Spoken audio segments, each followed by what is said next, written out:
fed the lie that kept us blind from being alive, to the point where we don't even try. Tell us your name. Robert Rodriquez. Nice to meet you, Robert. I'm Bronwyn. Where are you from? I'm from, well, originally from San Antonio, Texas, but I live in Austin, Texas, and that's where I make my movies. Great. What kind of movies are you interested in making? Well, I've been making the same movie for 20 years. The first one was called Mariachi, and then it was called Desperado, and then it was called Once Upon a Time Mexico, and then it was called Machete, and then now it's going to be called Machete 2. So it's the same movie over and over again. The guy walks into town, gets beat up, leaves town. But it's fun. Wreak havoc on everyone. And sometimes I put some kids' movies just to kind of like keep my kids happy. But, What first inspired you to start filming? I just like making things. You know, I was a cartoonist. I love photography. I love music.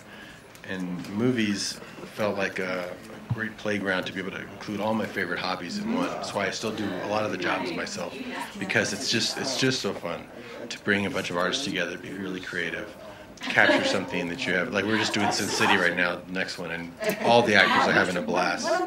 Sin City 2. And people are having so much fun because you get to play in a film noir world, but it's guerrilla filmmaking, yet it's really high-tech guerrilla filmmaking in 3D, so it feels like the same abandon we had on this very first film. We're still doing it that way on a bigger scale, but still with that same attitude and that same, like, let's try and make everything work with popsicle sticks and rubber bands. And it's very fun. It's very fun. Yeah, so it definitely keeps you young. Definitely keeps you young. So where was this film shot? It was shot in Acuña, Coahuila, Mexico. It's a little town where my friend Carlos was from, and that was why we got so much production value. I went down to his town on a summer break, and we borrowed the guns from the cops. We used his cousin's bus line. We used his other cousin's ranch, and we had all these props based on it. We wrote the script around all the stuff we had, and that's why we made it so inexpensively. And we had the production value of Mexico and the fact that he was from there. They let him do whatever he wanted, so he could run down the streets and blow things up. Because it's such a small town, you know? Very rare place. What really influenced you to choose such a unique place? Well, it was just because he lived there, and I'd go every summer. I would go make home movies with him there, since we were in high school. He'd say, "Come to Mexico, go to my hometown. It's great. We can come there. We film a movie together. I'll be the star." I was like, "Okay, that seems like a good trade-off. You're the star of the movie. I get to go play in another land."